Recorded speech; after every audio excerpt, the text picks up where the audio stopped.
Hello, wonderful people of the internet. Welcome back to another episode of Simuleos. Pavel and anyone who might be lurking in chat, hey, thanks for being here. Let me go ahead and clear the chat really quick. A Silent Tree, hey, how are you? Okay, so quick updates on a few different things before going anywhere. First things, which might not be the most important, but is the one I'm going to talk about right now. Let me go to youtube.com and go to my channel. 1 second. My channel. And then I should have, shut up. I should have at the bottom... this one, Leos Labs Live. All right. So, hey, Shudipto, how are you? Right. So, what's going on with this channel? So, essentially, a while ago, I had basically a backup channel for all of my live streams, and I thought, hey, this is going to work pretty well. I like that. But recently, I kind of started realizing that I don't really want those live streams to be exactly public. By that, I mean, I don't really want people to just like find the live streams randomly on YouTube. And the reason for that is that a lot of times the live streams are really rough. If people want to learn about DMRG or whatever, and they just see a live stream randomly on YouTube, they're going to kind of complain about it. They'll be like, I thought this was going to teach me about DMRG, but actually you're spending 30 minutes to an hour talking about YouTube.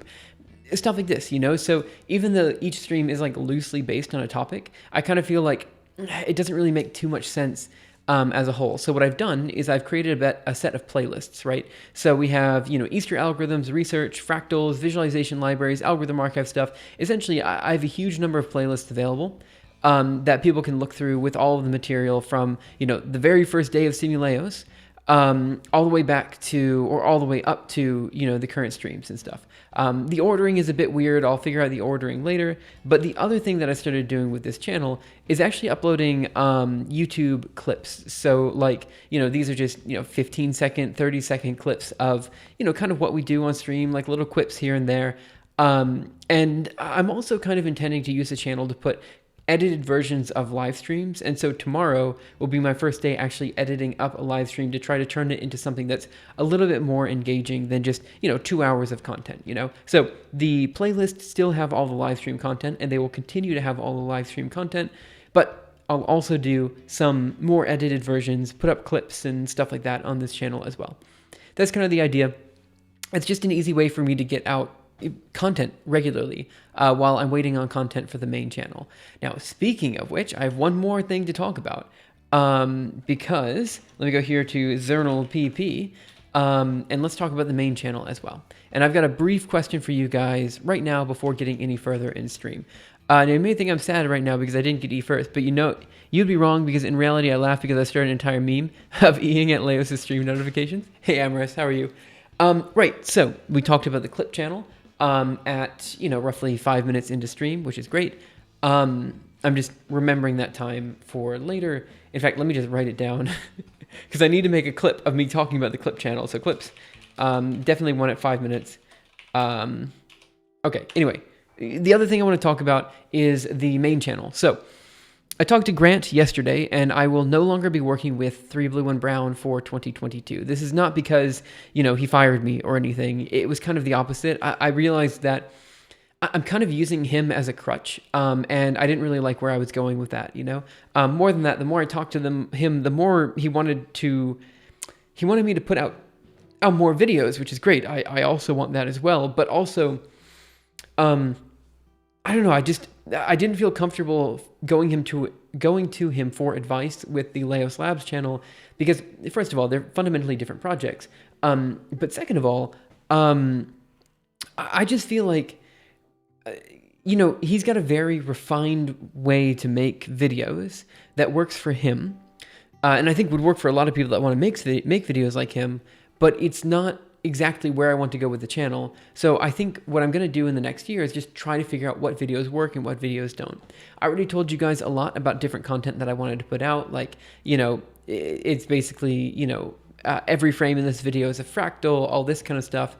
But then I thought, let's see if we can find a way to make engaging content out of the little stories. Like, for example, I was thinking about making a video that's just int32 of 1, and just the title is "This Broke," right? And I talk about how we had an issue just converting to integer and kernel abstractions, what the issue was, why we ran into that problem, and all that kind of stuff. I think I finally found a way to talk about the blind programming challenge we did a while ago.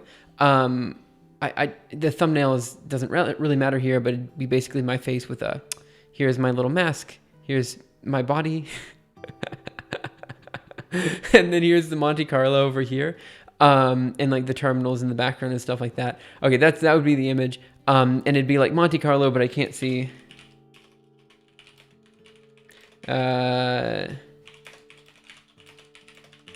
Or something like that. The point is, there has to be a way to tell these littler stories. You know, maybe programming challenges, maybe just like, you know, integer conversion not working, all this kind of stuff, but still make it interesting for a group of people, right? The one big fear I had was that all of these smaller stories would overwhelm the bigger stories that I want to put out, right? So, but I think as long as I put a video out like once a week, twice a month, I don't think we're going to run into too many issues with that. There were a few other videos I was thinking about making in kind of like for easy content that I was thinking about doing. One of them would just be, you know, let me just say, some of X. Isn't it that? Isn't some? Oh, maybe sigma? Sure. Oh, maybe it's white. Maybe that's the issue. That's probably it. Some X. Okay. Yeah, there we go. So it's just sum of X, and that's kind of like what's on the inside of the image. And then the title will be "This is hard," right? And it explains why, like, parallel summation is a difficult problem. Like, what makes it hard, why it's difficult, all that kind of stuff. Followed up by histograms are hard as well, explaining why that's actually a difficult problem as well, even though it's like a couple of lines of code. I thought about it even more, and even though I do want to make like a Julia package that has, you know, the fastest histogramming methods available in it, I do also feel that I don't want to talk about all of the intricate details on stream. I kind of want, or in the YouTube videos, I kind of want those to be kind of broad strokes explaining, hey, this is kind of what we did, this is why it's this way, but then leave the actual like really difficult details to written content, because that's honestly where I think I shine better anyway. But anyway, the point is, I'm going to try to be making these videos, so tomorrow on stream, I'm actually going to try to edit up this video right here, or maybe this one. I haven't decided which one, but one or the other. I'm just going to sit down and we're going to spend the entire stream doing nothing but making one of these videos. I haven't quite decided what I want to do with this one, but I think I could do this one, you know, this week. So this could be this week, for example, and this could be next week, for example, or something like that. Anyway, just want to let you guys know what I'm thinking with the channels, because look, as much as it's an important part of the project, and it's important to get it right. And putting out stories about how research is done. I mean, there's two stories to tell here. One is the big story saying, this project is done, this is how it works, this is why you should care about it. But the smaller stories are also equally as important, you know, like here were the day-to-day things that needed to be done to make this discovery possible. You know, that's just as important, you know. And it's something that, you know, people easily forget to talk about. And if you forget to talk about it, you lose the humanness of the project, you know. By the way, I do apologize. You were at 160p, but it's better now. Good. Happy to hear that. Balance between click rate and clickbait. Yeah, so I think clickbait and click rate are kind of the same thing. Like, a lot of people say, yeah, this video is super clickbait. But I don't think... I think clickbait is a good thing. As long as it's not, you know... As long as the clickbait isn't lying to you, I think it's fine. You know, like, if you show a video that says...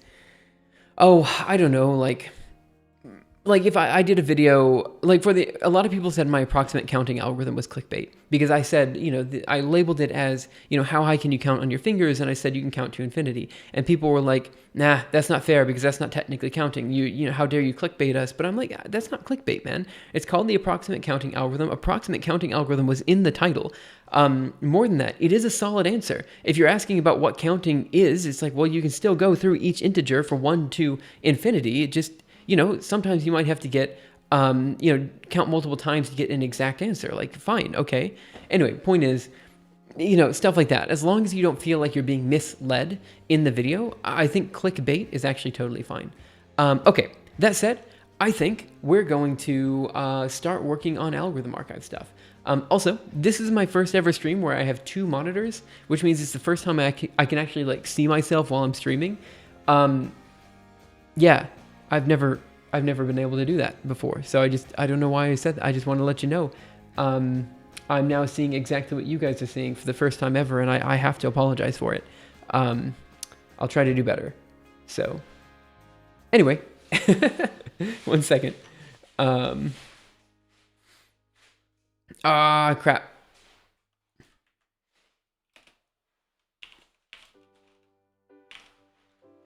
Okay. Maybe move chat to the other monitor. No, I actually really like having chat on screen, specifically when people watch this on YouTube, and it doesn't have the chat on the side. I like having chat as a part of the stream. I mean, I could move it over here to the second monitor if I wanted to, but I think it's quite nice to have it there. I mean, sure, it's super small also. Like, the only way people are going to see it is if they blow up the screen and specifically look at it. But it's nice to see that people are talking, Maybe, it's fine, you look good. Thanks, you too. I see, yes, okay. So we're going to start with a discussion on Euler methods, because that's where we kind of left off last time. And I'm going to finish up the things that need to be done to make that chapter done. Yes, that's what I'm going to do. And then from there, I'm going to work on some algorithm archive PRs. So probably the first hour is going to be spent working on the Euler method, getting that all sorted, figured out. And then the next hour we'll be doing algorithm archive PRs. And that might be it for today. It might be a 2-hour stream. Again, tomorrow, we might not do so much technical stuff. Tomorrow might be predominantly just video editing. But it's important to do. And, I would often shy away from doing video editing on stream, but at the same time, I kind of feel like I don't know, maybe showing the whole project is an important part of things. I don't know. I realize that stream might not do super well in terms of viewership, but it's about transparency more than it is viewership and kind of bouncing ideas over what you guys think is actually good and not, Every single time I drink water, a little bit of it just drops in my lap. I just wanted to let you guys know that I have a drinking problem. That's it. That's all I wanted to say. So, yep, another drop right in my lap. Anyway, there's one other thing I wanted to say. If you have a clip of this stream, either now or from 10, 15 years ago when I was also streaming, just feel free to let me know and like just send it to me, and maybe I can turn it into a clip for the second channel. What's the fish? So the fish is called ASCIIquarium. It's just my favorite little thing to put on in the background. I don't know why. It's a nice ASCII thing. It's like SL. It's just a little ASCII, some visual ASCII thing to put in the background while we're talking about different things. Okay, so we're going to CD into projects algorithm archive. Over here, we're going to CD into projects algorithm archive. Git branch, I should be on the Euler fix branch. Good. Git, npm run serve. Okay, so I didn't stream yesterday because I actually spent the whole time editing the second channel, making it so all the videos are in playlists, and the channel is going to be mainly for clips of stream and stuff like that. Because of that, I didn't actually stream yesterday. I fixed a few thumbnails on my main channel as well. Yes. Outside of that, I really didn't get too much done in terms of stream stuff. I mean, obviously, I did a little bit of working. Obviously, I looked into more of the histogram stuff, but it wasn't a huge amount of work there. It was mainly just YouTube work yesterday, which is why I didn't stream it. All right, I'm going to move over here. We're going to go to the local host 4000, sure. Let's go down to the Euler method. So, I'm sorry to hear that. Probably about the drinking problem. Let me go down to the Euler method down here. Right. So when I was talking about the different methods that we can talk about in the future, note that some of it was parallel processing. Like, for example, how to do a parallel summation was one of those things, or parallel reduction, depending on what you want to call it. But also doing the histograms would also be another chapter that I could put in the algorithm archive. I'm thinking about having a separate chapter specifically for parallel methods, because creating histogram on the CPU is relatively easy. It's not difficult to do, but doing it on the GPU becomes difficult, right? And so because of that, I feel like it's important to just kind of wear that on our sleeve and be like, hey, this algorithm specifically for parallel, massively parallel systems like GPUs and stuff. Okay.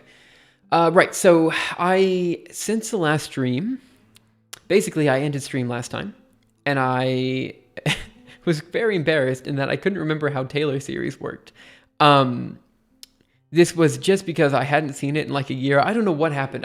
It was super embarrassing because, like, my background is in physics, right? Like, I did a physics undergraduate, or Taylor series is stuff that you learn in high school, But someone had told me that my Taylor series expansion in this chapter was wrong, and I was convinced that that person was right. And I was like, okay, then in that case, what am I doing wrong? How do I fix this? But actually, I'm now convinced it was actually correct in the chapter. And I had just forgotten how Taylor series works. The idea is that you're actually taking a differential equation of some sort, and you're turning it into a set of polynomials that you can actually solve, right? That's kind of what you're doing with this. And it is, Taylor, they're called Taylor polynomials. Like, had I thought of that, it would have been like, this is super straightforward, but I didn't for some reason. Okay, so we're going to start reading through the chapter again. And just kind of working on it. Again, the big things that we need to change are the visualizations down here, but I also just want to read through and make sure it's all consistent, because again, we will be updating this chapter in the near future, because we'll be talking about Runge-Kutta methods and such like that. Now, when we're talking about Runge-Kutta methods, we're going to dip into the Barnes-Hut method again. It's something that we covered, I don't know, like 5-6 years ago. And from there, no need to be embarrassed when doing in enough stuff. It doesn't take but a few weeks to lose the edge on the subject, not in constant use. Yeah, exactly. That is exactly what happens. Okay. But yeah, actually having the second monitor is quite nice. Like, I was against having a second monitor for the longest time because I always felt like you guys should see exactly what I see, I felt like that was kind of part of the stream, the fact that there isn't like this extra thing, but literally all it is the OBS on one side and stream stats on the other side. That's all it is. It just says like viewership, follows, the dashboard and stuff. And actually, I don't know. So I use a tablet for a mouse, right? When I got the second monitor yesterday, actually, basically the issue is you've got basically one square right here. Here's your one square. And this square goes between the two different monitors. So what I had to do is I had to set a keybind so I could go from one monitor to the other monitor. I mean, there was some work that had to do there. Having a second monitor is super convenient. It's demoralizing. Wait, the drop in viewership? Look, to be fair, I know when the viewership drops. The viewership drops when either I start rambling, I stop rambling, or when I do my mini workout at the top of the hour. Like, I can tell you, what happens with the mini workout is viewership actually drops, then it spikes, and then it drops again when people realize it's a programming channel. So people leave when they realize it's not a programming channel, and then they leave again when they realize it is a programming channel, Decided, don't think about it, just stream. Yeah, that's fair. I actually do like seeing the viewership on stream because, just on the side and stuff, because, I don't look at it all the time. But knowing that, knowing how many people you have on stream is important for moderation purposes, right? Like, there's a big difference between having 20 people and having 50 people or having 100 people, right? I have only gone over 100 people a few times on stream. That's something I'm hoping to fix in the near future, but we'll see. I think it's important to have those statistics available. It also helps me understand, when people are actually following the conversation or not. Like sometimes having the viewer statistics and seeing a clear drop, it helps me understand when I'm being incredibly unclear, or when maybe I should be stopping to stream, when I should be stopping stream, so that I can go and do some debugging or stuff on the side. Like I think it's more helpful than hurtful, as long as I don't have my ego hurt because of it. Okay. The forward Euler method. I got a 450 spike. I might have as well. My average is maybe 15. My average is like, I think my average is 35 now. It's not super high, but it's not super low either. The main problem with me is consistency. I'm not consistent with streaming, and I need to be, is the thing, if I wanted to grow on Twitch, which I think I should. And this is kind of why I'm incorporating stream content and stuff like that. I have weak ego. That's fair. I like to pretend I have a, strong ego, but I don't, I really don't. Sometimes people will, it's very clear I don't. Like, people talk about MATLAB, and I'm like, I'm hurt. Like, I'm emotionally hurt when people say the word MATLAB. Like, clearly, my ego's not particularly big. Okay, or not particularly robust, I guess. Let me actually do something really quick. I'm going to modify, since I was talking about the second screen, I want to modify it so... how does this work? This, that, there. And then I want to move this here. Okay, sorry, I just modified the second screen so that it was a bit more clear what was going on. Perfect. All right, let's go ahead and read through it. Week of ego, week off ego. I think the only other thing I want to say is that the viewership also drops when I read through chapters like this. So, I know today's going to be a quiet day, and that's okay. But again, I really am doing everything I can to just rebuild this community, kind of revitalize it. And, part of the reason I'm not working with 3 Blue 1 Brown anymore is to really light that fire under me and just say, look, if this is something you want to do, you got to do it, And so part of this month is figuring out exactly what that looks like, Okay, so let's just go ahead and get through this because, like I said, I want to spend 1 hour on this and 1 hour on the next stuff, but it looks like it might take 2 hours on Euler method if I keep rambling. So the Euler methods are some of the simplest methods to solve ordinary differential equations numerically. They introduce a new set of methods called Runge-Kutta methods, which will be discussed in the near future. As a physicist, I tend to understand things through methods that I've learned before. In this case, it makes sense for me to see Euler methods as an extension of the Taylor series expansion. These expansions basically approximate functions on their derivatives, like so. So I've modified this so it's now no longer f of x, it's f of t. And then I specifically say that b is the point we're expanding from. So we say f of b is going to be 1 over 1 factorial df over dt, t minus b, 1 over 2 factorial. All this is fine. I double checked that. So what does this mean? Well, as mentioned, we can think of this, I need to say as mentioned in the Taylor series chapter, CD project, CD contents, Euler, forward Euler method. Come on. LS here. VI forward Euler method, and then as, whatever, as a physicist, as stated, it must be, well, as mentioned in the Taylor series chapter. I can't do it. We can think of this similarly to the kinematic. We can think of this like the kinematic equation. Okay. So x is equal to x naught plus v, usually v naught t. I'm going to add a naught there. Because when you think of the kinematic equation, you always think of it as some, provided velocity, where x is the position, v is the velocity, and a is the acceleration. This equation allows us to find the position of an object based on its previous position, x naught. Change v to v naught in the description. Yes, I should do that as well.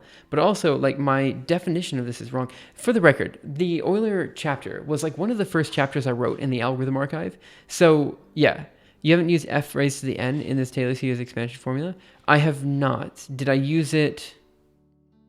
Wait, did I use f raised to the n? Oh, here, you're right. Yep, let's fix that as well. Yeah, I specifically said let's do full derivatives instead because I thought that was clearer, and then I just didn't. All right, let's do that here. So it's going to be df by dt. So let's modify this. Oop, nope, not that. Thanks for catching all this, guys. By the way, I got to be honest. Like I said before, this is one of the first chapters I wrote. It's super rough. I know it's super rough. It's just a matter of fixing this. So frac. Oh, hello. Try that one again. Nope. Okay.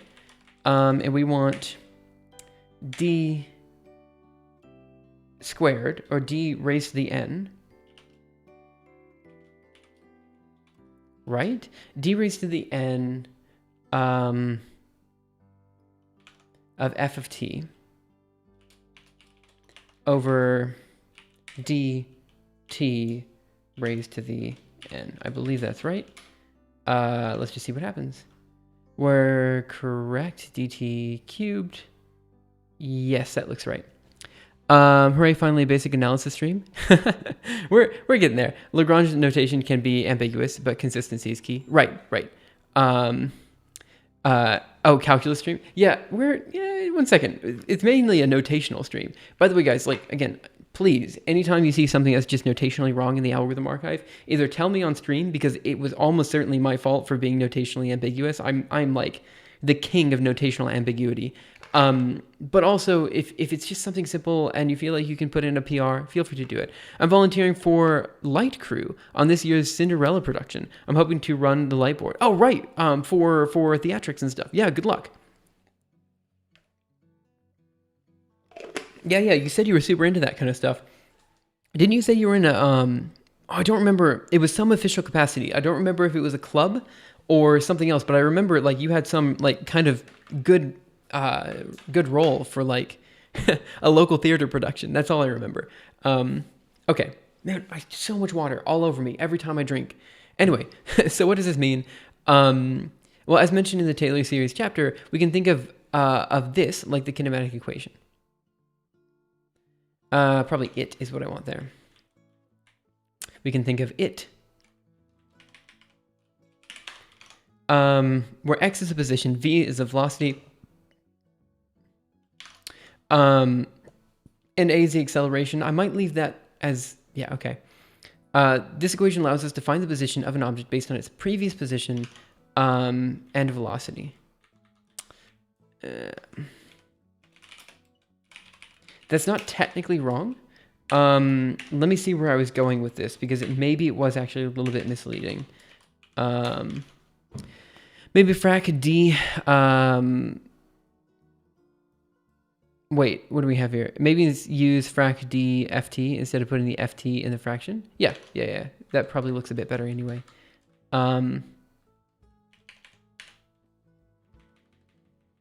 F of t. Sure. I mean, what I can also do is I can move all the f's. This is a question for you guys. I don't know what's more or less ambiguous, but if we take this f and we move it down, I feel like that, yeah, I feel like, I feel like this is fine. Yeah, I think it's fine. Yeah, that's what I'm doing now, volunteering for the local theater. Yeah, sounds fun. I mean, you said you enjoyed it last time, so I can only assume you're going to enjoy it this time as well. The derivative of its position with respect to time. Wait. Well, this sentence doesn't make any sense anymore. This equation allows us to find the position of an object based on its previous position and velocity, the derivative of its position with respect to time, and one derivative on top of that. Right. I already had velocity. Here. The derivation of its position with respect to time. So I think the reason I didn't have a v naught here was because I was trying to make it, okay, we'll say that's equal to v, and one derivative on top of that, and then I'm going to have a note down here. Regularly, for the kinematic equation, the velocity is usually provided at a specific point. So we can substitute V for V naught.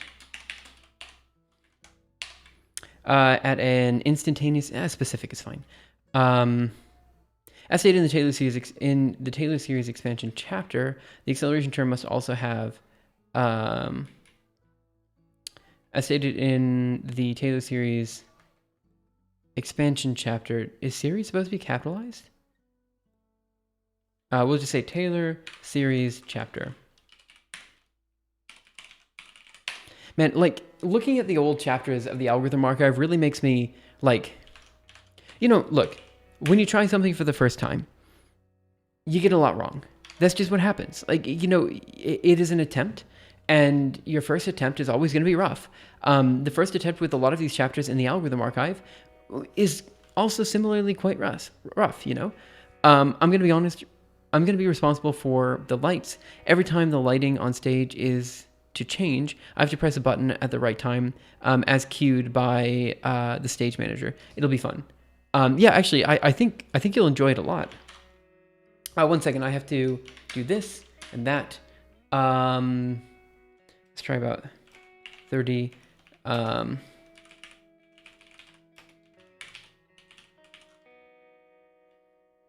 No, I forgot about something. So wait.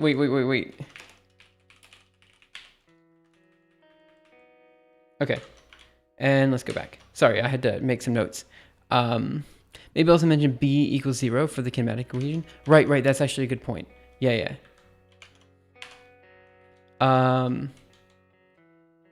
So we can substitute b v naught. Let's see. For the kinematic equation, the velocity is usually also provided at a specific point, so we can substitute v for v naught. In addition, we assume that we are that b equals 0. Sorry. Okay. And that there is no higher order term past the acceleration. However, there is sometimes also a jerk term.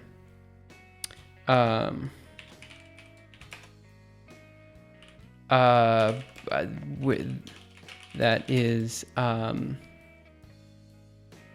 this guy. Oh no. Let's remove the minus in here. Do this.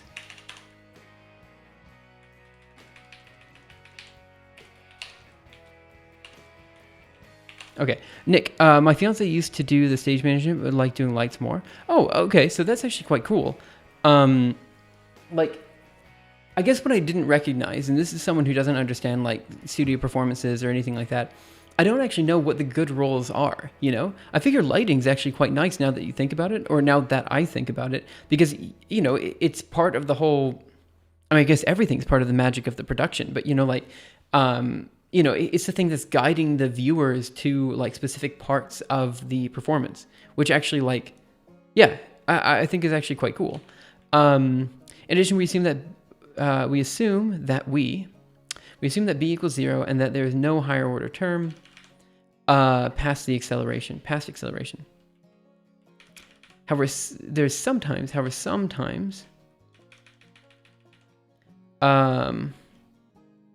people consider a jerk term.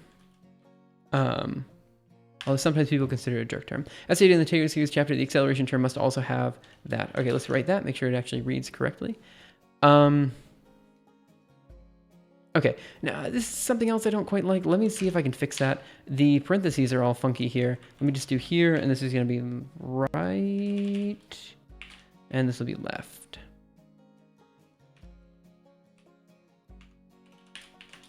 Okay, certain parts of tech theater are basically like big rhythm game. Stuff has to be done right there on time, just so. Yeah, that's totally fair. Let me also change the d by dx up there. This guy in here. Oh, I guess there's two of them that need to be changed. All right, this is going to be left here, and then right there. Perfect. And we're going to do left here and right there. Okay, this should fix all the parentheses issues. Perfect.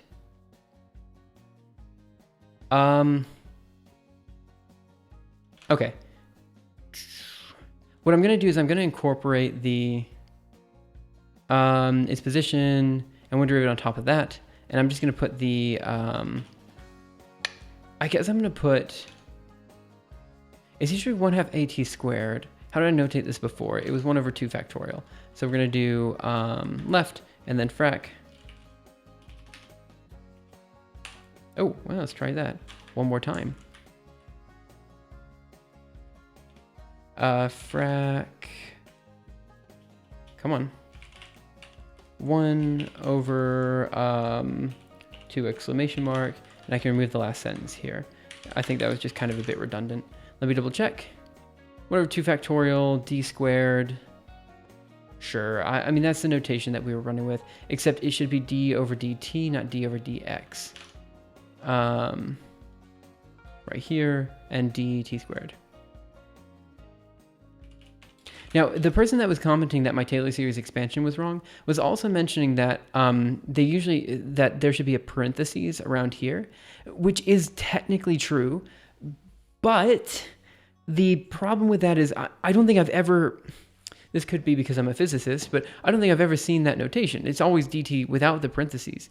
And, you know, the fact is that when people see this, it's really just notational convenience anyway. You know, like, people know this is the second derivative, this is the first derivative, and I don't know. Like, I don't know what's actually best here. I'm going to leave it as is because this is how I normally see it. Okay. Now, how does this relate to Euler methods?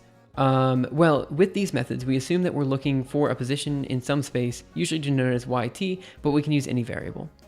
Jerk term fb should be x. Thank you. You are correct. Jerk. Where? This guy must be it. Should just be x. Yep, write that, and this should be correct now. D cubed x t. Nope. Oh, nope, that, 1/2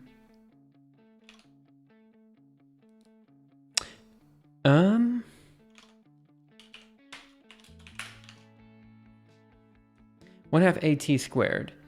What do I have here? 1/2 d by dx. Okay, let me modify this as well. So I'm gonna remove the factorials from this as well. Because it just doesn't need the factorials in it, and let's just remove them. Okay. That should be right now. So we have a, that is a, and this would be equal to b. The problem is people usually notate the jerk term with a b, but I'm already using b. So I'm just going to say this is a jerk term and I'm not going to notate it. I do realize that is maybe a bit ambiguous, but it's way less ambiguous than it was before when we were using a bunch of a's all over the place. We assume that we are looking for a position in some space, usually denoted as y of t, but we can use any variable. The methods assume that we have some function to evaluate the derivative of, of y of t. In other words, we know that dy of t of dt is going to be equal to f of t y t. For the kinematic equation, we know what this is. It's going to be d of y of t over dt is going to equal to the velocity, which is equal to f of t, y of t is equal to the velocity plus acceleration t. So we can iteratively solve for position by first solving for the velocity. By following the kinematic equation or the Taylor series expansion, we find that y of n plus 1 is going to equal to this, where f of t, what is f of t again? F of t is what we're calling... Wait. I'm actually getting confused just reading this. In other words, we know that dy of t is equal to f of t y of t. Wait. Let me reread this. I'm so sorry. I'm sure this is common notation. It's been a long time since I wrote this, like years. So with these methods, we assume that we're looking for a position in some space, usually denoted as y of t, but we can use any variable. These methods assume that we have some function to evaluate the derivative of y of t. In other words, we know that dy of t is equal to some function of t that takes y of t as an argument. Okay, fine. For the kinematic equation, we know what this is. Dy of dt is going to be equal to the velocity, which is going to be equal to the function of t of yt, which is going to be equal to the initial velocity plus the acceleration with time. Sure. Okay, fine. Let me modify that so it's a bit, I don't know, a bit less ambiguous.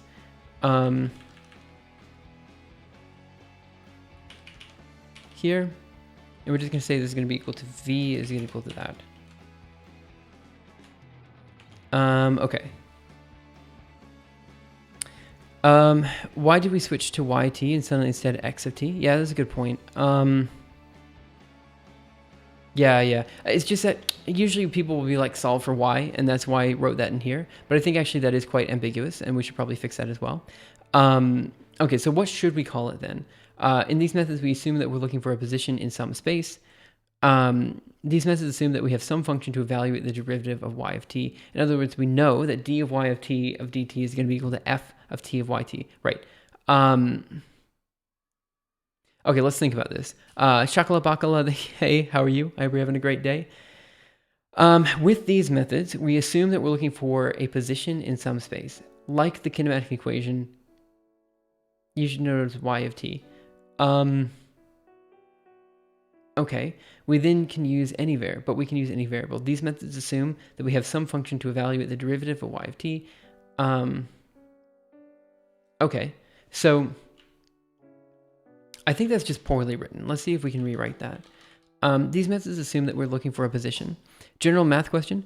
Why not have multi-letter variables called words?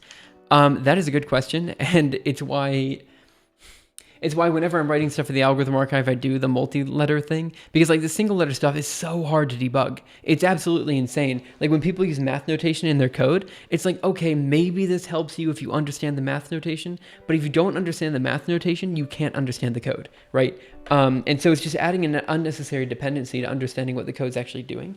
On the other hand, I don't know, like it makes it way easier, you know? As someone who learned programming before much harder math, yeah, I feel like I'm kind of the same way in some sense. Like I feel like, you know, you should just call things what they are. But actually, yeah, I mean, notationally it makes sense, because if you're writing this by hand, like it's hard to write X, Y, like it's hard to write long names, you know? Okay. Well, with these methods,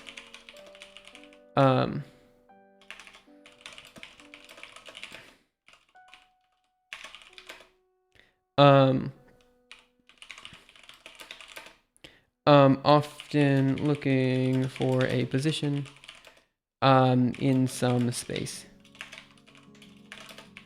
like x of t. With respect to another variable.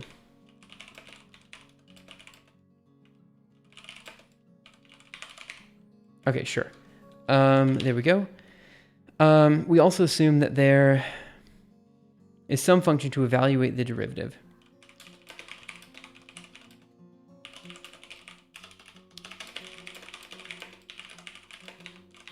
Available to evaluate the derivative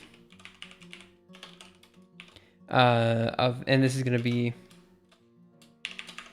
left, and it's going to be f. What did I say before? It was f of t. So because it's 300-year universally accepted tradition, yeah, that's actually the answer right there. Mathematicians write the most difficult code to read. Oh, that's also true, 100%. I'm with you on that one. Just like in the kinematic equation, we're often looking for a position in some space. Euler methods are often looking for are often looking for a position in some space with respect to another variable like x of t. We also assume that these methods assume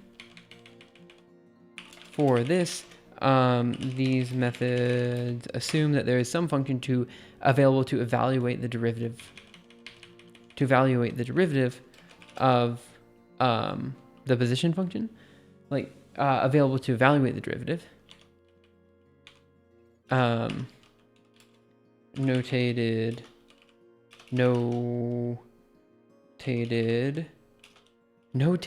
is that right? Notated? Is that a word? Notated? There we go. As something like f of t, x of t.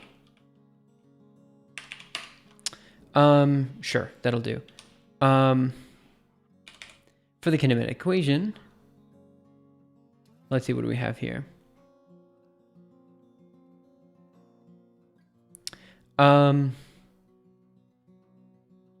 Sure. So for the kinematic equation, we know what this is, and we should go to this syntax as well and change all the y's to x's. Let me see what that looks like. I'm sorry, this is still a mess of a chapter. I think it's going to take a while to update this. So, I think you should probably use capital F instead of a small f. What advantage does a capital F give us? I'm not against it. I'm just, notated is definitely a weird word. I have in my time found several YouTube videos of the process of calling queues in Tech Theater. I could share a couple in Discord if you guys are curious. Some people might be. Yeah, we could use capital F. That's fine. Sure. I have nothing against it. So capital F probably because that's common for derivatives. Just call it capital F. Yeah, I've seen this notation before. For the kinematic equation, we know what this is. dx of dt is going to be I should probably flip these around as well. So f of t x of t is going to be equal to that. There, that should work. Sure, that seems fine to me. So we can iteratively solve for the position by first solving for the velocity. By following the kinematic equation or Taylor series expansion, let's go here, lowercase this guy and this guy. We find that, okay, so this should definitely be x. And this should also be x. This should be capital F. This should be x. Sure. For any time step dt. This means that if we are solving the kinematic equation, we simply have the following equation. Okay. This means that if we are solving the kinematic equation, we simply have the following. It should be v naught plus a times t. What did I write down? Fair enough. Can I do... How do I notate that? Just at? I guess at. Yeah, that's correct. And let's go down here as well and modify this so it's at. There. We simply have the following equations. This means if we're solving, we can use the following equations.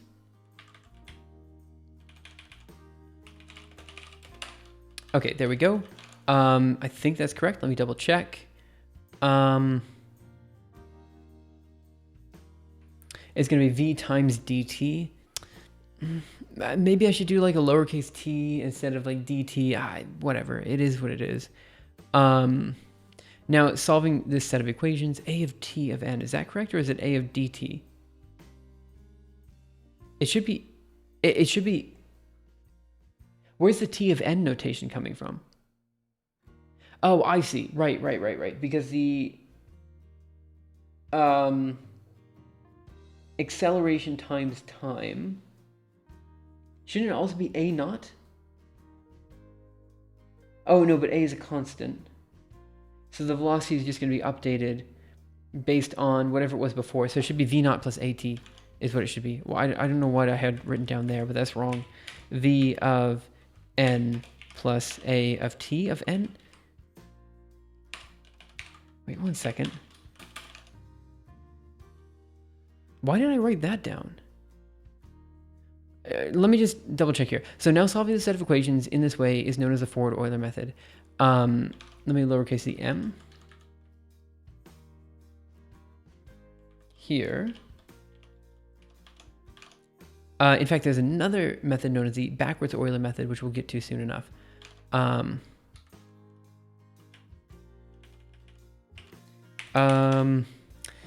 problem is this solves it implicitly, and I have kind of forgotten how to do that. Like back in the day when I was looking at this initially, I was like, oh, we should definitely do Euler methods, then we should do Crank-Nicholson, and then we should do, Runge-Kutta methods. I had it all planned out.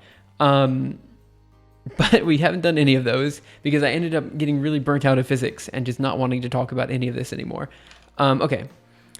For now, it's important to note that the error of these methods depends on the time step chosen, okay? See, this graph wasn't even, I don't even know why I put this in there. Like, it's just wrong. For example, we see a dramatically different results for different time steps for solving the ODE. Y prime is equal to x cubed over 6, whose solution is... Oh, right. Hey, Anakin and Luke, how are you? It's great. I'm not the only one having problems with simple stuff. Yeah, look, I mean, everyone has problems with simple stuff, right? Like, it's only simple the moment after you've learned it for the first time, then you completely forget it.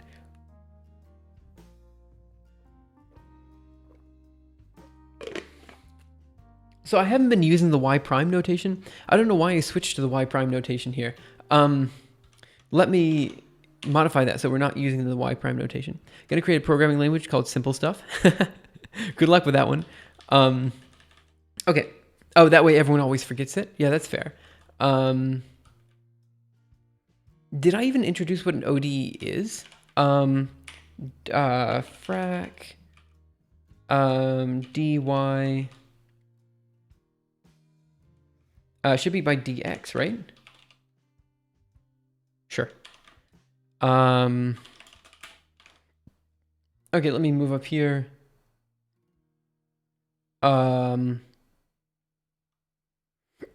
Ordinary differential equations was defined at the top, but then I just said ODE afterwards. So let's go over here and just do ODE, just so it's defined. Differential equation. Okay, go down to the next ODE. Okay, the blue line is the analytical solution, the green line is with the time step of 0.5, and the red is the time step of 1. We have to redo that. We have sim plus at work. Forget about the simple part and continue chucking along with... Wait, forget about the simple part and continue chucking along with the stuff. Yeah, that's kind of how it always goes. I think technicality of C++ is an assorted collection of simple stuff. That's probably true, but no one argues that C++ is an easy language, right? I did something wrong, and that's what I did wrong. Okay. The blue line is the analytical solution. The green is with a time step of 0.5, and the red is with a time step of 1. To be clear, the larger the time step, the worse the error becomes. However, there is at least one more problem with this, with using the Ford-Euler method on real problems, and that's instabilities. As we mentioned, the Ford-Euler method approximates the solution to an ordinary differential equation.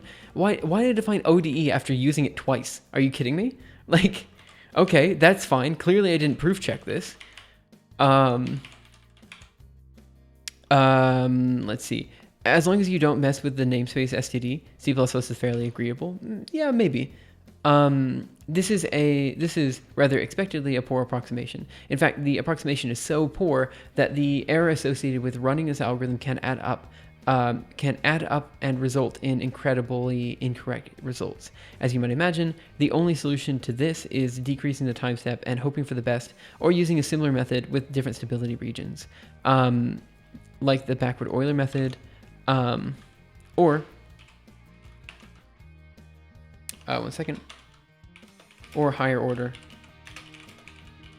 Runge-Kutta methods. DD here, and drop that there. Okay, I think I now know the reason why I had A of dt up here. I think that's because that's what the actual Euler method is. Remember, kids, don't mess with STDs. Yeah, that's fair. Okay, I think the actual Euler method is literally just A of t. Now let me double check here and think about that. A of t would mean that the acceleration, you have to have a v naught in there somehow, right? I'm gonna have to double check this because this is probably me forgetting. I think the Euler method is just one step. Let me take a look at the source code later. And I think by adding the A of t in here, this step in here, I think we're actually making it like a second order differential. Let me mess around a bit. It's been a long time. I've completely forgotten all of this. Okay, so let's assume we're solving a simple ODE. And here let's write it the same way as we did before. D frac dy over dt dx is equal to this, and solution is e to the negative 3t. Okay, so let's assume we're solving a simple ODE. Change the notation. Let's just write it just to make sure it's actually correct. Where are we? We're down here. With y naught equals 1, the solution here is that y of t is equal to e to the negative 3t, and we can find the solution somewhat easily with the forward Euler method shown below.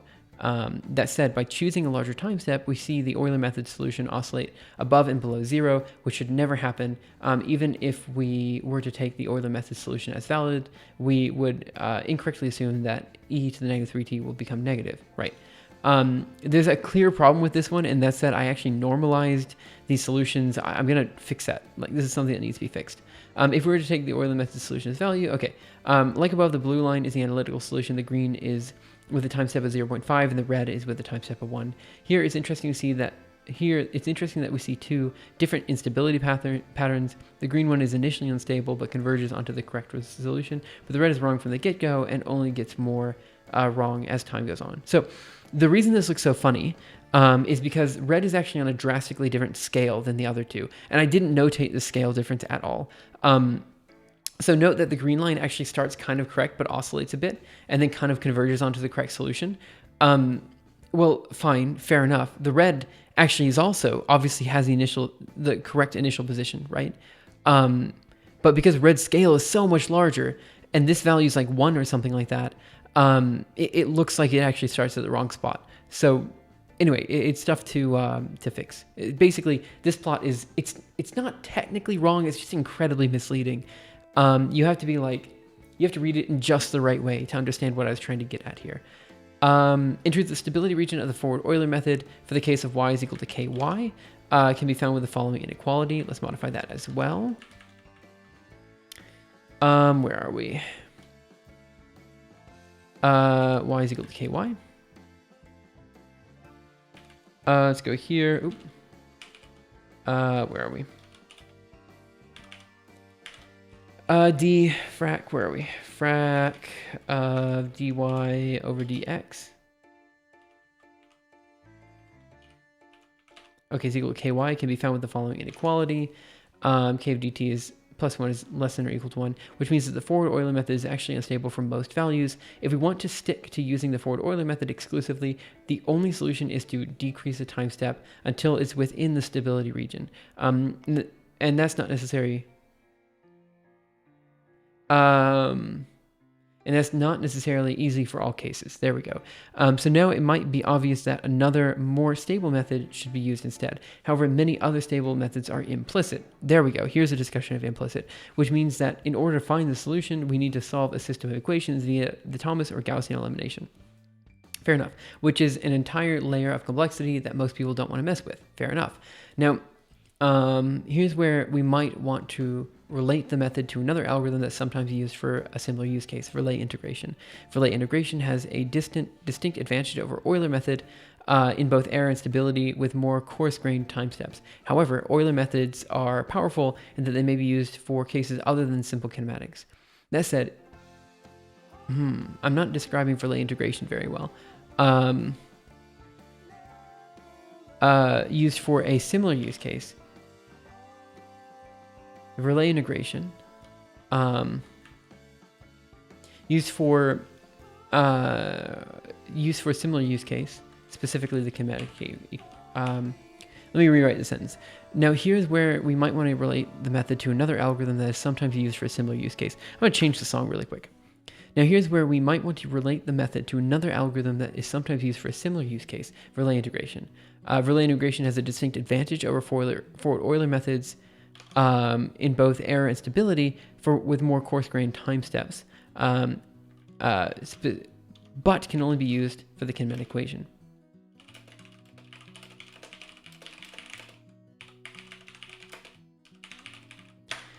Okay, period there. Euler methods are more powerful, and that they may be used for cases other than simple kinematics. Okay, that actually reads kind of okay. Okay, so I mean, look, I'm not quite happy with the text, but I want to kind of get it in the right ballpark and just be like, yo, could you guys like help me with the notation here and just let me know what I'm doing wrong and how to fix it? So I might create a PR there. Okay, so what's the next thing I want to do? I need to change the images, which is fair. Now, here's the code. If I remember, there was a distinct problem with the code here. And I think the issue here is that the Euler methods only take one derivative, right? And so I think that's why I had the AT up here. If I remember correctly, it was because we only had one derivative to play with. So we just had to assume, that the velocity started at 0 or something. Acceleration times time. Yeah, let me think about that a bit. Yeah. Give me a second, guys. I'm gonna be right back. Give me like 2 minutes. I'm really sorry about that. I'll be right back. Yep, I'll be right back. Sorry.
Sorry about that. I ran upstairs to do a couple things, among which was trying to find my notebook, where I thought I had notes about the Euler method stuff, but now that I think about it, I don't think I do.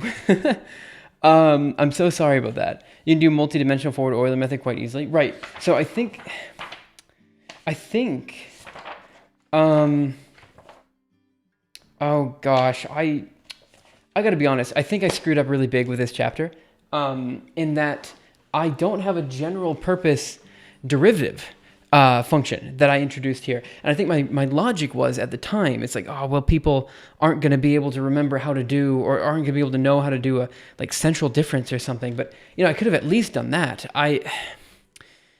Okay, this chapter definitely needs to be redone, but I also need to figure out, I don't know, like, I mean, people must do, like, I don't know. Okay. Let's see. So I think, let me just Google Euler method. Let me see what they have.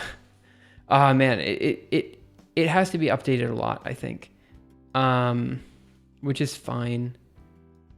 They're gonna do the same thing I did. I want some code. Yeah, no, I don't want it. I don't want it. That was, I think the problem was that no one did it. Euler method code.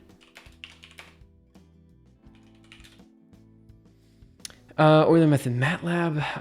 MATLAB, come on, give me something that's not MATLAB. Python. I want, how do they do the derivative function? So matplotlib inline exp, so that's the ODE, they do the numerical grid, fine. Explicit Euler stepping, where is there? No, that's all just plotting after that. H is a time step, sure. F of t, where do they define f of t? F lambda t, right, okay, this is of npe to the, okay, let's see if we can find something else. MATLAB code, Euler method solving differential equations. Let's see what we have here. I think most people, they, nope. Y is equal to h of f, sure, okay, just please stop asking me to sign in. No, I want actual, here we are, C++ code, perfect. Let's see if we can do Python then. So def is going to be the function, we have Euler. Consider the differential equation x plus y plus xy, sure. We have Euler, which is going to be h times the function of x naught and y. X naught and y, okay. Y plus h, of the function differential equation here. Oh, we're getting in, duh, we know what dx, that is a differential equation we're solving for, right? Totally fine. Right, totally fine. Okay, so I think one of the fundamental problems with the chapter is that it is discussing the Euler equation in terms of the kinematic equation. But the Euler method, I don't think, takes into account second order derivatives. I think that might be part of the problem. So we approximate solution is x, that's fine. First time catching stream live. I watched the last 2 Fractal live streams you uploaded to YouTube. Really like what you're doing. Yeah, I'm happy to hear that. I actually did just change the second channel. I mentioned this before, but what I realized was I actually don't want people to, how do I put this? I don't want people to just like randomly stumble across the videos on YouTube. I realize that for some people this is fine, and most people that's fine. But I was hoping that if people do stumble across the videos on YouTube, like for example, they want to learn DMRG or whatever it is, we can give them more of like a succinct discussion of DMRG instead of like kind of the long rambly live streams, you know? And so with that in mind, the plan for the second channel now is to make it more or less like edited down versions of the live streams, you know, with clips, but also hopefully with like longer versions, like maybe like 30 minutes talking about this and that. You assume you have the derivative, but the Euler method doesn't take into account the second derivative built in indeed. Right, exactly. So I think the chapter is fundamentally flawed in that regard, in that I'm even talking about the kinematic equation at all. At this step, what I should say is that this is a key problem with the Euler method, that it doesn't actually take into account the acceleration term, right? Now the next problem, oh, no, this is fine, right? Because what we do in here is we say we have yt is equal to negative 3t, so then we have the solve Euler where we just say it's the Euler result of the previous time step. Right, so there's an issue with how I implemented this, but that's fine. To me, it seemed like you are doing Euler method just fine, but in the kinematic equation, you appear to be doing it twice, for updating position and also for updating velocity. Right, exactly. Yeah, you're right. That's exactly what you're doing. You're doing the Euler method twice. Right, yeah, that's it. Yeah, that's what you're doing. Good, so let's go ahead and notate that, because if I was confused, other people are definitely confused. You can do vector function differentiation, which makes it work just fine, but the kinematic equation probably shouldn't be used here. Yeah, I think actually what Shudipto said is I think what I should say. It's 2 separate Euler steps. Right. Let's see. So let me see what I was writing here. So we say that's equal to that, and that's going to equal to that. We say v naught plus at. Okay, that seems fine. But yeah, so we can iteratively solve by first solving for velocity. We can iteratively solve for position by first solving for velocity by following the kinematic equation here for any time step dt. We have x is equal to that and v is equal to that. Okay, I think this is actually kind of fair.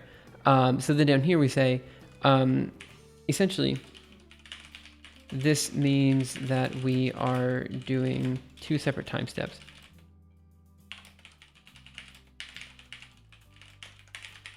One for velocity, position, and another for velocity.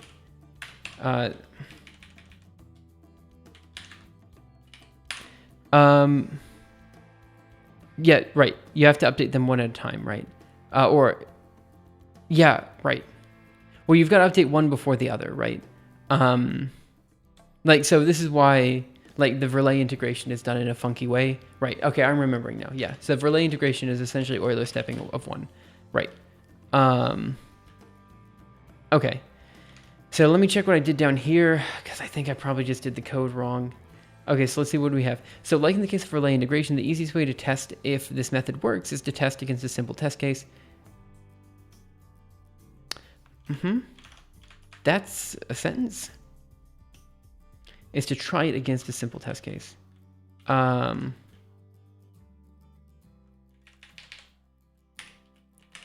try it against a simple test case. The most obvious test case, such as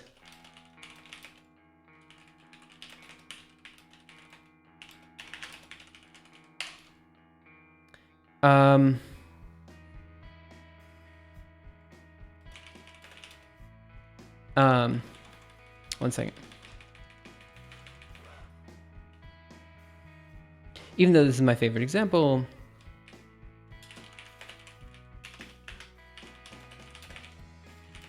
even though this is one of my favorite examples, it proved itself to be slightly less enlightening than I would have hoped. With the Verlet integration chapter. So this time, let's remove ourselves from any physics and instead try solving the following ODE. Y prime... I keep doing the same thing. Frac of d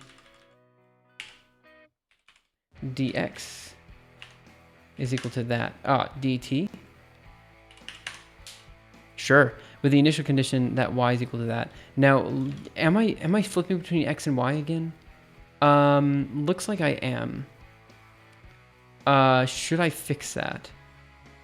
I probably should. I should probably fix it so it's always x and t instead of y and t. How much pizza does a 5th grader need? I feel like 10 large pizzas for 20 5th graders is a lot. I have no idea. Absolutely no idea. It's been a long time since I was a 5th grader. But yeah, 10 pizzas for 20 5th graders seems like a lot, doesn't it? I would think like 2 slices per kid. Maybe 3? I don't know. Okay. Right. You said velocity after position. Yeah. Yeah, I think this should be fine. Okay, so let's modify it so we are doing dx by dt for this as well.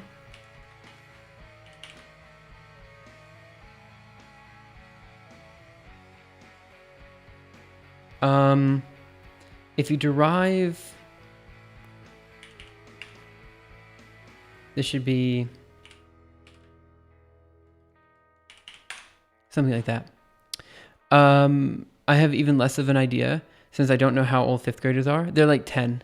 I also have no idea how old they are. I think 10 is the correct answer. Let me look for any dy's. Okay, so this is going to be dy by d, dx by dt. This is going to be an x. This is going to be x at 0. This is going to again change to x. Let's see, what else do we have? Yeah, I was really just messing around with x's and y's and t's and everything. It was kind of crazy. Double checking to make sure I didn't miss any more. Here's another one. Dx and dt. T is going to be kx. Kdt, sure. I might have missed a few. I'll double check. Video explanation, and then down here, we're going to modify this so it's dx by dt. It's negative 3t, and then x is 0 here. I think I caught all of them. Let's just double check. Ah, man, this is a notational nightmare is what this one was. Dx. I'm just looking for any LaTeX.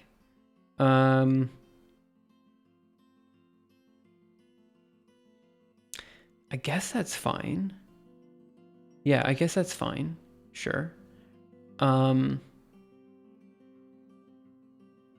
by dt, x of t, 3t. Okay, this all looks fine notationally to me. I'm going to have to read through the text one more time. This is taking a lot longer than I thought it was going to take. But hey, at least we're getting through it, right? So here's my big problem with the solve Euler method, the way I have it implemented. I have it so we have initial position, Euler result 1 is equal to 1, which is just the initial, x naught is equal to 1. And then I basically said we have the Euler result plus 3 times the Euler result minus 1 times the time step, right? Which is fine, but I think the issue here is that I have directly put the equation into the solve Euler. You know what I mean? I should have made it so you can you have a separate function and you read that function in. I think the reason I did this was because I was thinking about C++ logic and I didn't want to use function pointers for some reason. I don't remember why I did it this way. I don't like the code here. And so I think what I'm going to do is mention that I just don't like the code. We might want to consider changing it, but the problem is we have so many languages to change. Let's just get the images done and then we'll worry about the code later. So let me go ahead and commit the changes that we have right now. Let's fix the images, and then I'll mention in the PR that, hey, the code's kind of a bit wonky here. We should be using function pointers. Let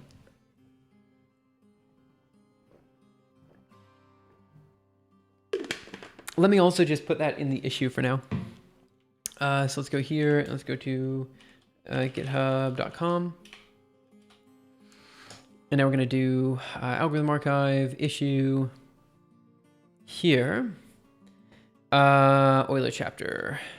Go down here and just say, okay, as an added issue with the Euler chapter, lots of issues with the Euler chapter.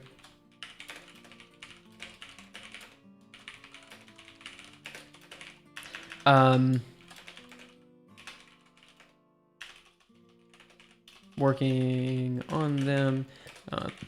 One note, I feel like the code should be using function pointers or something rather than directly embedding the ODE into the solve Euler function.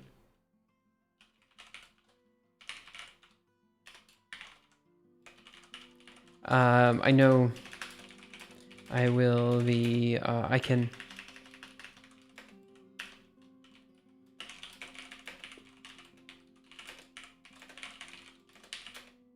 I know I can fix this when talking about RK methods.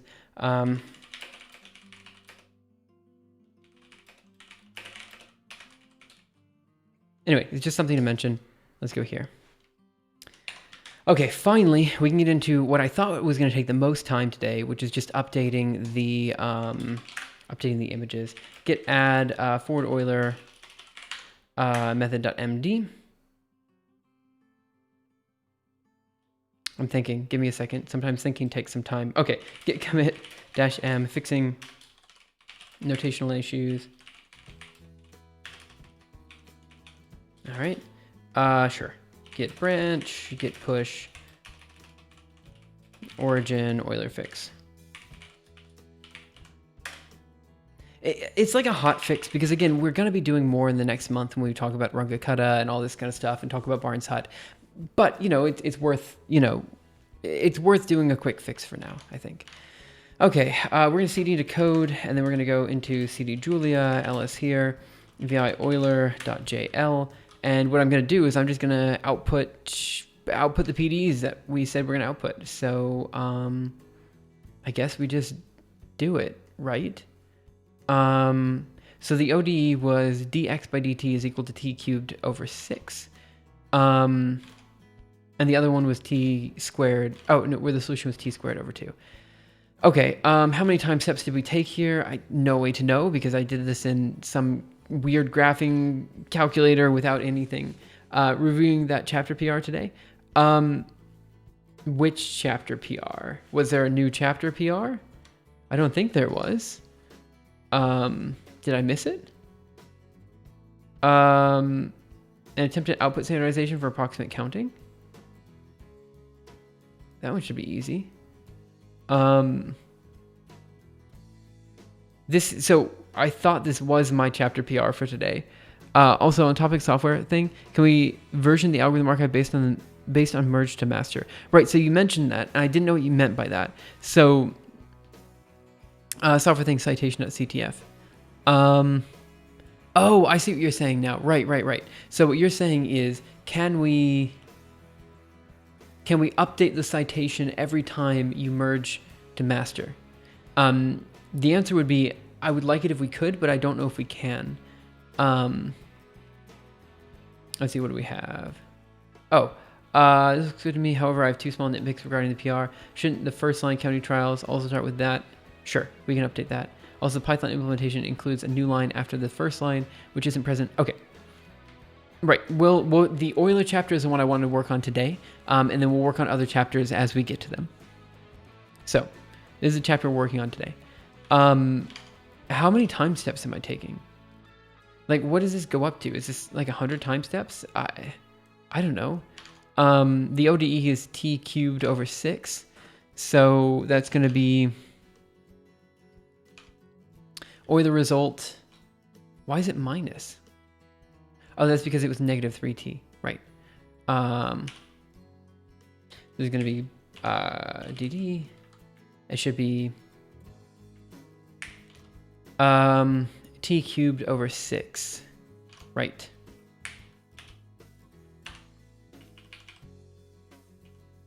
So it should be the Euler result. It should be plus cubed, and then we divide all of this by 6. There was a guy saying that he was going to open a chapter PR, but I guess he didn't. Yeah, so I talked to him before. He'll open the chapter PR in a week or two. I asked him to let me try to merge another chapter first before that. So he sent me a specific email. I know which one you're talking about. So the Euler result with time is going to be a vector. So we should be able to just output the vector. Check result with the Euler result, threshold, time steps. Right. Okay, so let's just go ahead and do this. Comment this out here. Comment it out over here as well. Okay, we're just going to create 3 different things. So let me go over here, open up a new Julia terminal, and let's get that first plot done. So we're going to cd into projects, algorithm archive, contents, forward Euler method, code, Julia, and we're just going to run Julia. And then we're going to go over here, write this, go into include, and then we're going to do Euler.jl, main not defined. Oh, correct. Okay. Then we should have solve Euler. We have the time step. We have n, which is an int64, which is the number of steps we're going to take. So let's just do it for 100 steps, maybe. So we're gonna say solve Euler, and we're gonna say let's do 100 steps, time step of 1, and then we're gonna do 100 steps. Well, yeah, 100, sure. That's because this has to be a float. Infinity. Correct. Okay. Let's do... Okay. How was I plotting this before then? Maybe I only did like 5 steps. Okay. And now let's do... maybe... Let's do 10. 10 is not reasonable, so I must have just done 5 steps. Okay, maybe that's what I did.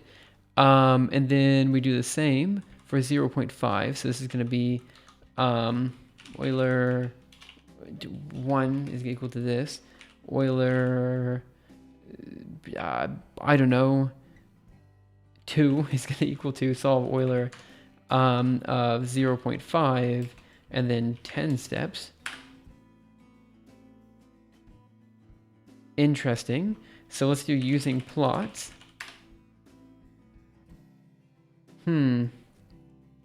What did it look like in the chapter again? It looked like that in the chapter. Well, I'm doing something dumb here. What am I doing that's dumb? Oh, I'm setting the Euler result equal to 1 at the start. It should be set to 0. That's what I'm doing. Okay, and I think I even mentioned that in the chapter. Let's see. Yeah, I said I wouldn't put in a chapter about Metropolis Hastings algorithm. I'm working on it currently and should be able to PR in the next few weeks. Right, good. So for that one, first of all, Metropolis Hastings is a great algorithm to start on. It's kind of perfectly in line. Like, it's one of those algorithms that you know if you're a physicist, but you probably don't know otherwise. So it's quite nice. I actually really like it as an idea. But I'm super slow with chapter PRs. Like, as you can see, it's taken me like 2 hours, an hour and a half to like fix a graph. And so like when it comes to chapter reviews, it's going to take some time. So what I'm going to do is basically I'm going to try to do a chapter review, just live on stream every day. Maybe not tomorrow because I'll be doing video editing, but when I do algorithm archive work on stream, I'm going to be focusing on getting chapter content out. That's going to be my primary focus. Just reviewing people's stuff, getting stuff working, all that kind of stuff. Okay. 1 second. I needed to specifically say, let me go to the chapter here. Rain quit, vi back a couple directories into forward Euler method. And let me look for a t cubed or something. How about solving the ODE? Here we are. Where x of 0 equals 0. Must be right. Okay, let's go back over here to the Julia REPL. Go over here and let's re-include solve Euler. And let's try it again. So we're going to do Euler 2 is equal to this. How am I so dumb? I'm super dumb. Why am I dumb? No worries, take your time. I'm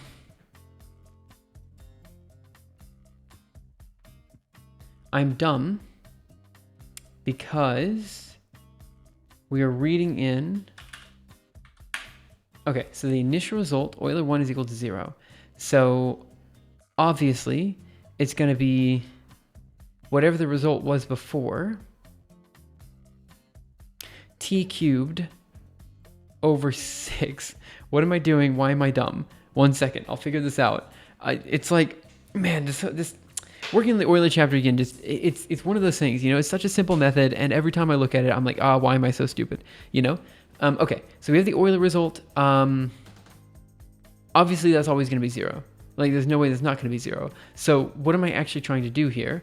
I'm trying to, it's t cubed. It's a time step cubed. What was I doing here? Why do I have Euler result in there? It's a time step cubed over 6.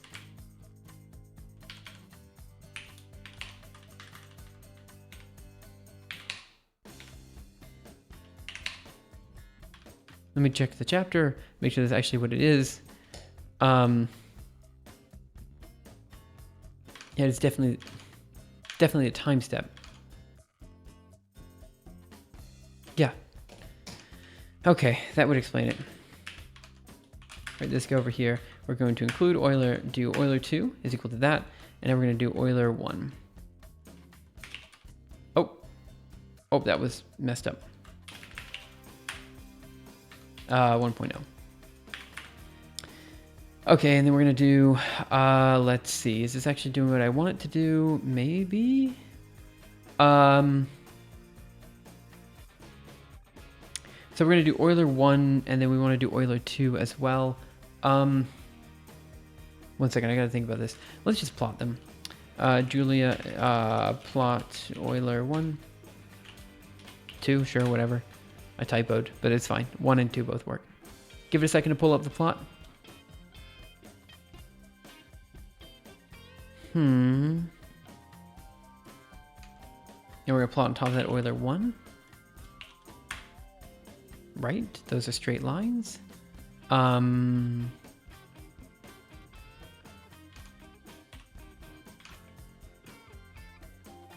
They're straight lines. Let me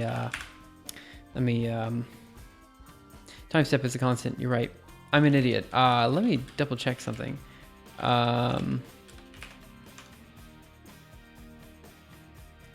Probably Simuleos, LS here, see the Euler.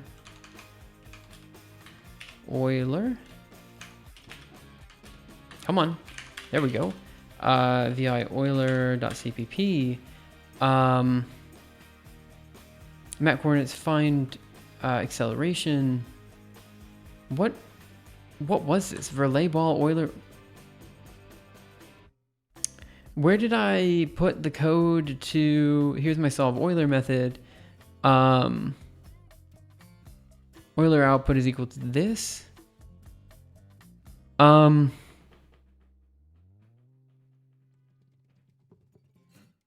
Visualize instability is also fine. We have the Euler array, solve Euler is 0.1, and then we have X max. Right. So the clear issue here was I had a problem with plotting, right? I mean, fine. But Euler output is the minus Euler output times the time step. That's fine. Then we have Euler output. Sorry, I hit the microphone. What's the xval? Xval is going to be I times the step. So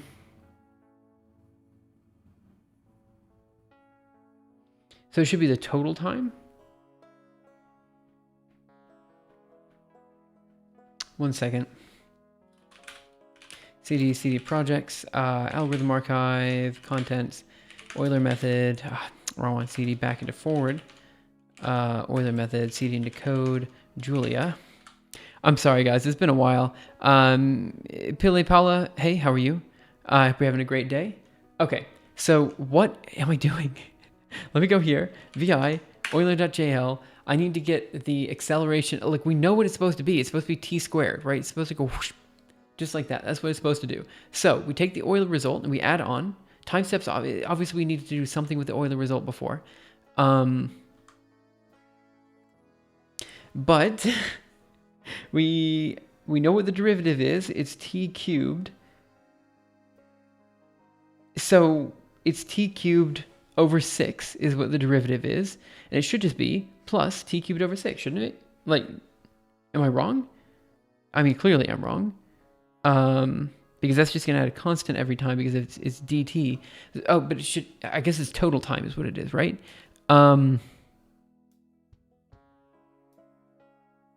So it's total time.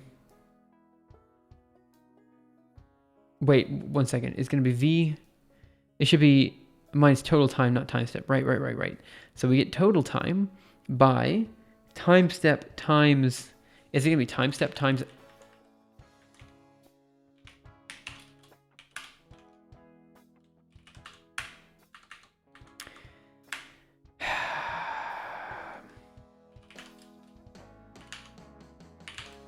I mean, this is going to be, it's going to accelerate, but is this the actual curve we want?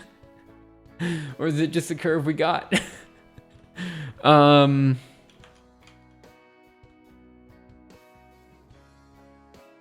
Okay, right. Yeah, right. I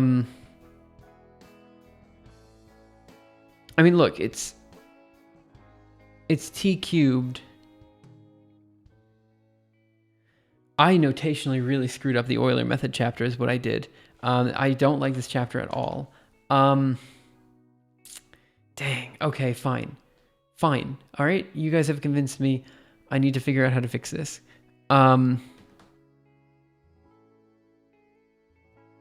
It's t cubed over 6. Is the Euler method. We know it should be t squared over 2. Let's just plot t squared over 2 then. Function f, which we're going to read in n, which is the total number of time steps. Or how did I do it before? I guess it was time step and then n. And we're just going to say v is going to be equal to zeros of length n. For I is equal to 1 to n, v of, I guess I also want to go up here and say v of 1 is equal to, oh gosh, Julia, v of 1, oh, it shouldn't matter, right? But anyway, v of 1 is going to be equal to 0, and then we're going to say for I is equal to 2 to n, v of I is going to be equal to, it should be t squared over 2, which is going to be the total time. So it should be time step times I over 2. I feel like I'm doing something dumb here. 1 second. I is going to be the next step in t. So dt times however many steps you are. Yeah, that should be right. End. And then we're going to return v. End. And so let's just do f of 1.0, 10.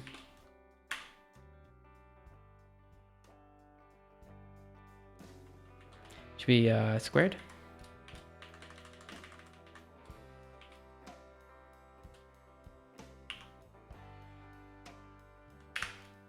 Time step squared. Times I. I see what I did wrong. Times I. Squared over 2. That goes up to 50. Does that make sense? So that's going to be after 10 seconds, you are supposed to be at 50. Is that correct? 10 seconds is going to be 10 squared over 2. Yeah, it's at 50. That is correct. Which means we know for a fact that Euler 1 is wrong because it's definitely supposed to be 50. Good. Okay, great. We're getting there. Oh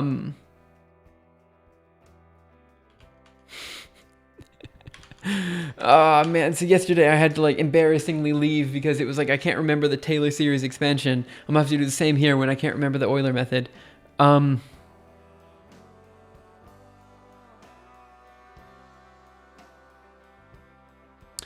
mean,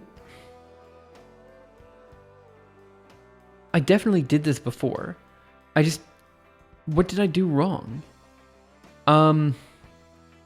Okay. I'm gonna figure this out, but I'm gonna do it off stream so it's not as embarrassing. Or maybe I'll come back tomorrow and we'll do it then. We'll see. I think you should multiply time step. I think you should multiply time step to, oh, you might, yeah. I think you're right.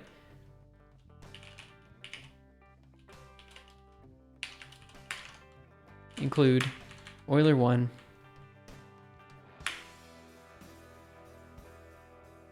Euler 2.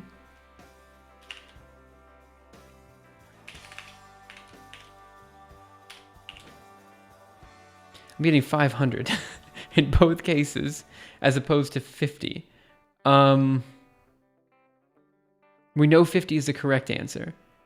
Boy, why am I so stupid?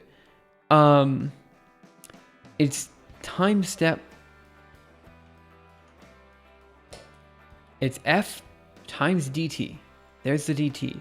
So it should be the total time cubed over 6 times dt.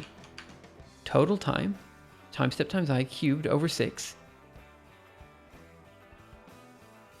times dt time step. Okay. It should be the initial position, whatever it was before, plus v times dt. By the way, Ryan, thank you so much for following a few minutes ago. I'm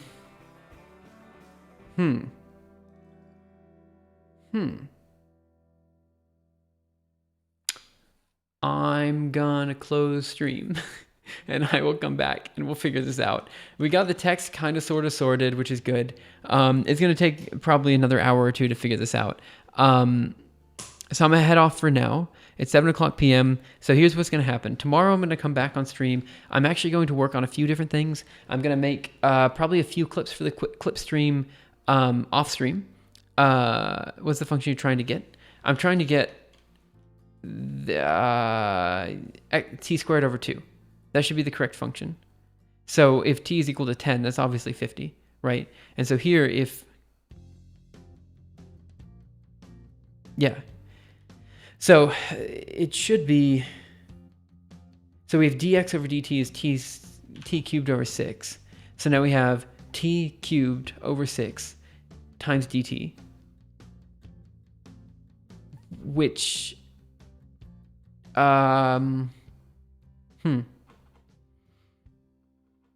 definitely doing something dumb, and I'm not sure what it is that I'm doing that's dumb.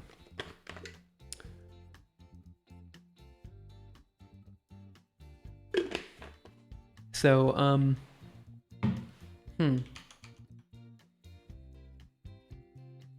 just gonna have to look at it, is essentially what I'm gonna have to do, and just be like, this is what I'm doing. It's just gonna take me some time. So, I'm I think that's what I'm going to do. I think I'm going to go ahead and close stream for now. I will be back tomorrow. Probably for the algorithm archive stuff, I'll finish this up. I want to do some video editing tomorrow, so it might not be a super technical stream, but I don't know. I thought it might be good to show the video editing on stream in case people want to see it. I'm not sure which story we want to tell. There's a number of them that we could tell, but I'm pretty sure it will be one of the things that we've done on stream recently. I'm going to try to see if we can make a compelling video off of stream content. So that I can make content more regularly on both my main channel and also the clip channel. So that's kind of the overall goal. Okay. Again, I'll be back tomorrow. Right. This is why I'm a bit confused. To me, it seems fine. I probably did something dumb. I'm not sure what I did that was dumb, but I know I did something stupid. So I'm just going to look at it again tomorrow with fresh eyes, and we'll see how that goes. Anyway, guys, thanks again so much for coming in. Have a wonderful day, night, afternoon, morning, evening, whatever time it happens to be your time. And I'll see you guys around next time for the next episode of Simuleos. I'm stumped why multiplying by the time step didn't change the magnitude of the results. It did, though, didn't it? Yeah, it definitely did. The magnitude of the results were like... Wait a minute. Let me try it one more time.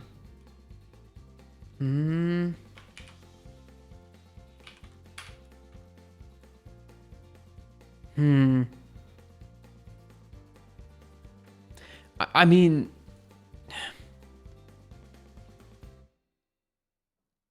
I don't know. I really don't know.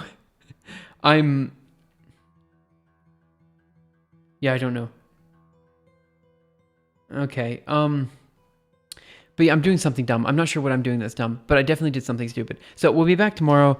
I got a couple things I want to get done tomorrow. I'm pretty excited for it. Why 20, not 10? I did 20 time steps because I wanted to get to the same point in space. So it was 20 time steps because the time step was 0.5 instead of the time step being 1. So I was hoping that 20 time steps at 0.5 would be a closer approximation to the actual solution than 10 time steps where each time step is equal to 1. Anyway, I will be back tomorrow. Lots of stuff to do. Pretty excited for it. And hopefully I will see you then. Anyway, bye guys.